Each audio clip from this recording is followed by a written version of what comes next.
ఏంటల్లుడు మంచి హుషారు మీదున్నావు? పెళ్ళైపోతుందనా?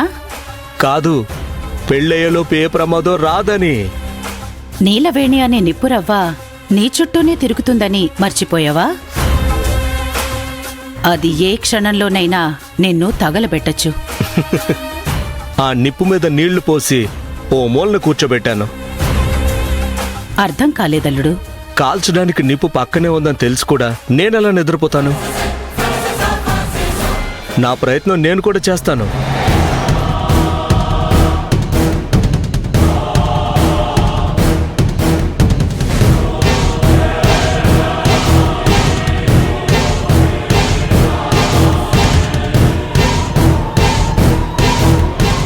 ఈ లోపు నా పెళ్ళైపోయి హ్యాపీగా ఉంటా. అది జరిగింది మొత్తం అంతా.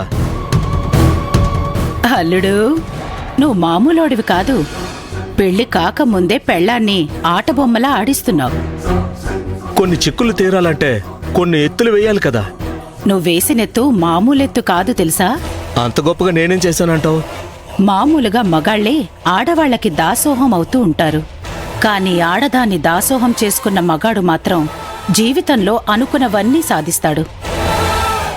నీకు చాలా గొప్ప భవిష్యత్తుందల్లుడు. అన్నయ్య, అన్నయ్య, రెడీ అయిపోయావా? మనం కళ్యాణ మండపంకి బయలుదేరాలి. మండపానికా? అప్పుడే ఎందుకు హరిత? పెళ్లికింకా చాలా టైం ఉంది కదా. పెళ్లికి టైం ఉందిరా, కానీ పెళ్లి కంటే ముందు మనం అత్త వాళ్ళ ఇంటికి వెళ్తున్నాం. అత్త వాళ్ళ ఇంటికా? ఇంకెందుకు? మనం అక్కడికి వెళితే అక్కడి నుంచి నిన్ను నిమిషాన్ని ఊరేగింపుగా మండపానికి తీసుకువెళ్లాలని మీ అత్తయ్య ప్లాన్ రా. అబ్బా, ఇప్పుడు మళ్ళీ ఊరేగింపు కూడానా? ఇవన్నీ అవసరమా? అవసరమా అంటావేంటల్లుడు? మళ్ళీ మళ్ళీ చేసుకుంటావా ఏంటి? జీవితంలో ఒకేసారి జరిగే పెళ్లి ఊరంతా అదిరిపోయేలా చేసుకోవాలి. మీరక్కడికి వెళ్ళి రండి. నేను కళ్యాణ మండపంలో మీకు ఘనంగా స్వాగతం పలకడానికి ముందే అక్కడికి వెళ్తాను. మీరు కళ్యాణ మండపంలో అడుగు పెట్టగానే అదిరిపోయే ఏర్పాట్లు చేస్తాను, సరేనా? నేను మరి బయలుదేరతాను. సరే. రంజిత్, మీ ఫ్రెండ్స్ వాళ్ళు అందరూ వచ్చారా? ఎవరైనా ఆల్మోస్ట్ అందరూ వచ్చేసారు డాడీ. ఏమండి, ఒక్కోసారి ఇవిడ తీరు చూస్తుంటే కాదంబరి వాళ్ళు ఈమెను అపార్థం చేసుకున్నారేమో అనిపిస్తోందండి. ఏమో లేదమ్మయంతి, మాట తీపిగా ఉన్నంత మాత్రాన మనుషులు గొప్పవాళ్ళని కాదు. మేడిపండు చూడు మేలిమయ్యుండో అనే పద్యం నీకు కూడా తెలుసు కదా. నవ్వే పెదవి వెనకాతల ఏ నాగుపాము విషం ఉంటుందో మనం ఊహించలేం కదా. అన్నయ్య, ఇవన్నీ వదిలేసి త్వరగా రెడీ అవ్వు. అయిపోయింది హరిత, బయలుదేరడమే.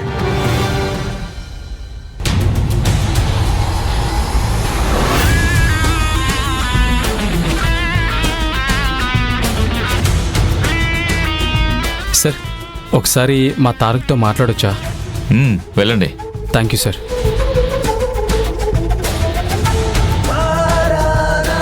రే అశోక్, ఏదైనా లీడ్ దొరికిందా? బయటికి రావడానికి ఏమైనా అవకాశం కనిపిస్తుందా?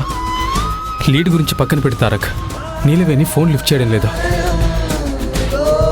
తనకేమైందో అర్థం కావడం లేదు. రే, ఏం మాట్లాడుతున్నావురా? నీలవేణి ఫోన్ లిఫ్ట్ చేయకపోవడం ఏంటి? అవునరా, ఉదయం నుంచి ఫోన్ చేస్తున్నాను. ఫోన్ రింగ్ అవుతుంది కానీ ఎవరు లిఫ్ట్ చేయడం లేదు. కారణం ఏమై ఉంటుందో ఎంత ఆలోచించినా అంత చిక్కడం లేదు. రే, నీలవేణి పెళ్ళి ఆపుతుందని మా వాళ్ళు ఏమైనా చేసుంటారా?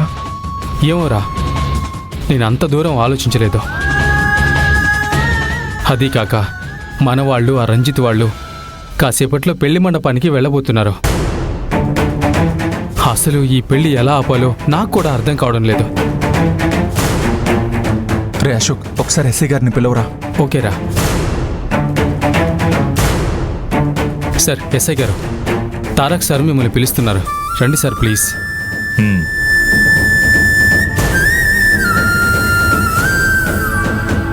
చెప్పండి. సార్, నాకు ఒక గంట పర్మిషన్ కావాలి. మీకు మాట రానివ్వకుండా చూసుకుంటా. నేను తప్పకుండా మళ్ళీ వచ్చేస్తాను. Please sir. తారక్ గారు, అలా ఎలా అడగలుగుతున్నారు?